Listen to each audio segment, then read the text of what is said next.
Isn't this view amazing, Dom? Yeah, it's incredible. I can't believe it. 15 minutes late. Seriously?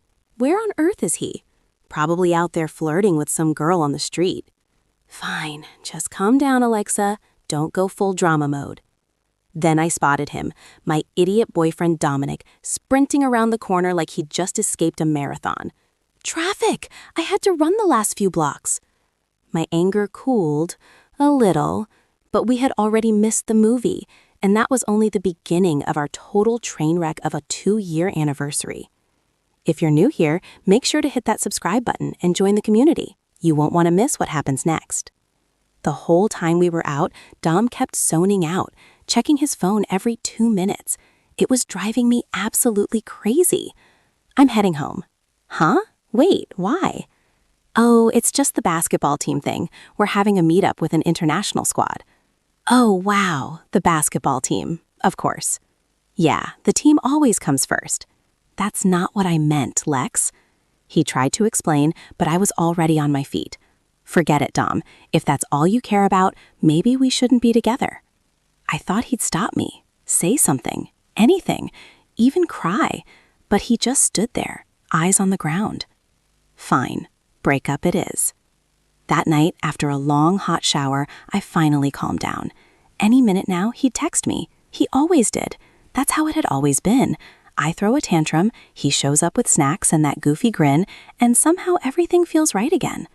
I must have dozed off without realizing it. When my phone buzzed, it was already past midnight. Dom had finally replied.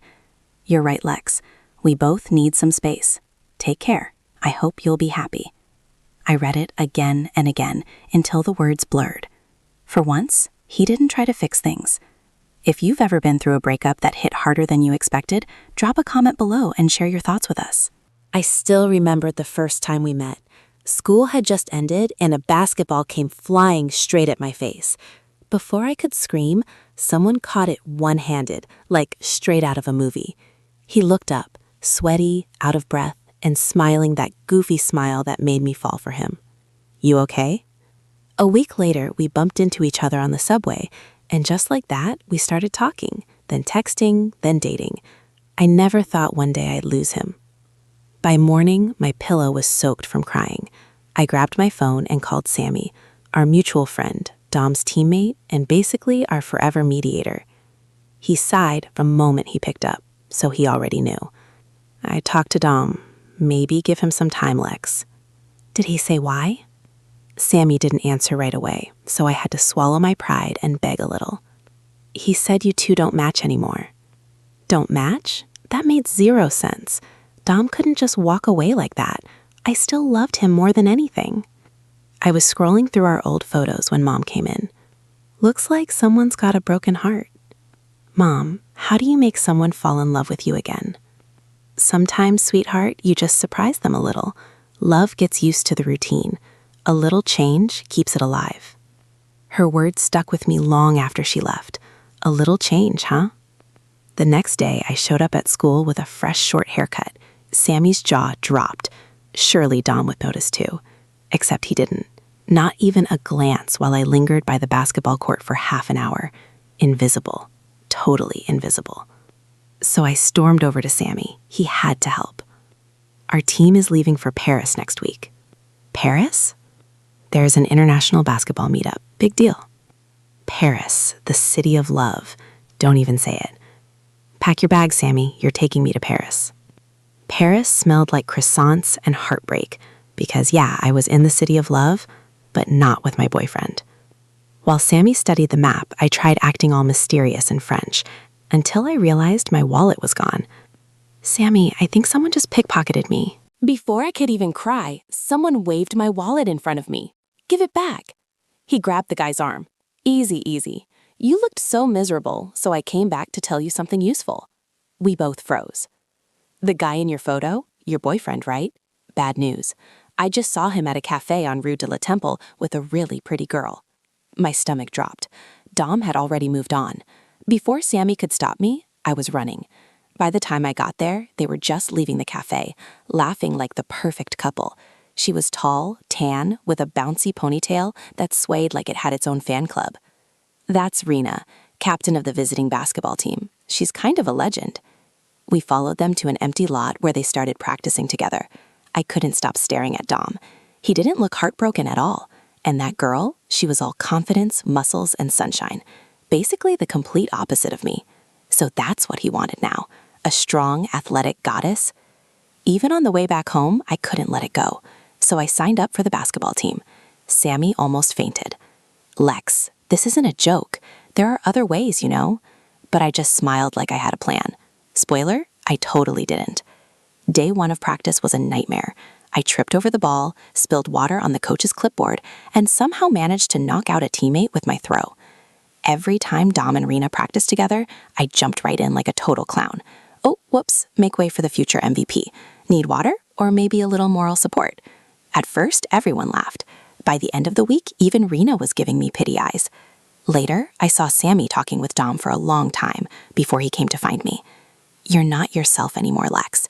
You're turning into this fake version of you just to win Dom back, and he doesn't need that. But I know he still loves me. Maybe he's just waiting for me to say sorry first. Oh yeah, that's it. And with that totally delusional confidence, I sprinted off to start my next brilliant plan. I stayed up almost all night baking a 2-year anniversary cake. A bit late, but it was going to be perfect. I'd say sorry, he'd forgive me, and boom, happy ending. When I saw him alone on the court the next day, I ran toward him, only to trip over my shoelaces and faceplant straight into the cake. When I looked up, the entire team was there. Dom was gone, of course. Only Sammy ran over and dragged me away. I bawled while Sammy wiped cake off my face. Life felt so unfair. You're such an idiot, Lex. If you want to be loved, start by loving yourself first. And that's when it hit me. I wasn't winning him back. I was just embarrassing myself. Like this video if you can relate to that painful moment of realizing you've been chasing the wrong thing, and share it with a friend who needs to hear this story too. After that disaster, I stopped trying to chase Dom. But moving on wasn't like hitting delete on old photos. It meant fighting through endless hours of missing him and pretending I was fine. So I got a part-time job at a convenience store, thinking work might help me forget. One night, I noticed this weird middle-aged guy standing between the aisles, not picking anything. Every time I glanced his way, he was staring right back at me. My palms got sweaty. Then the bell rang, and Sammy walked in. Thank heavens. The guy stormed out, looking ticked off. I slurped my cup noodles beside Sammy, feeling safe for the first time all day. Lex, this isn't healing. This is punishment. You're just running in circles. You don't get it, Sam. You haven't lost what I have. Dom isn't the problem. You are. You keep chasing things that make you feel needed instead of learning to be okay on your own. For a second, I wanted to yell or throw noodles at his face, but deep down, I knew he was right. The next morning, I dragged myself to school, still emotionally fried. That's when I got roped into yet another nightmare, the student council's Truth or Buzz, a lie detector game for couples. Before I could escape, someone grabbed my wrist. Alexa, perfect timing. You're up next with Dom. Dom looked just as stunned when I sat across from him. We both froze, avoiding each other's eyes. The host announced I'd be asking the questions. My heart did that dumb, hopeful flicker again. All right, Dominic. Guess this is our first real talk since the breakup. The crowd started whispering. I spotted Rena watching. Have you ever lied about liking my favorite movie? He breezed through it. Have you ever loved me? Yes, true. Are you seeing anyone right now? No, also true. I exhaled. For the first time in months, I actually felt confident again. Do you still love me? No. 2 seconds later, the host glanced at the monitor and turned his thumb down. That's a lie. My heart pounded so loud it drowned out the crowd. Do you want us to get back together? The entire room froze. No. The host confirmed it was true. Dom leaned in and whispered, just for me. I did love you, Lex, a lot. But somewhere along the way, I realized I was the only one trying to fix us. I'm tired. Maybe the best thing I can do for both of us is let go. For a second, I just stared at him, and to my surprise, I smiled, not bitterly, but peacefully. Later that night, I came home to find Mom waiting with 2 mugs of hot chocolate. I finally stopped chasing something I should have let go of long ago. You know, real love isn't a tug of war, Lex. You can fight for someone without losing yourself in the process. And sometimes the bravest kind of love is knowing when to stop. I nodded, feeling something inside me finally unclench. What do you think will happen next in a story like this? Leave your predictions in the comments, and don't forget to hit the bell icon to get notified about future stories.